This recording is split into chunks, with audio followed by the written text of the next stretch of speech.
પૂણા અને વરાછામાં વગર પરવાને વિવિધ કોસ્મેટિક બનાવટોનું ઉત્પાદન કરતી ફેક્ટરી ઝડપાઈ.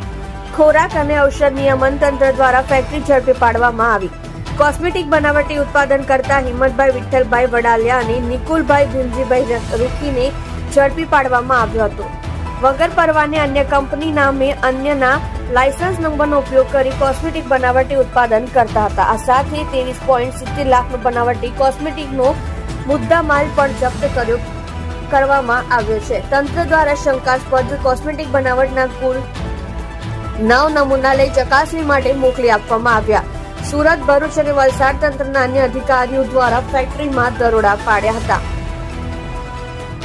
તમે જોઈ રહ્યા છો કેપી ન્યૂઝ ચેનલ રફીક શેખની સાથે.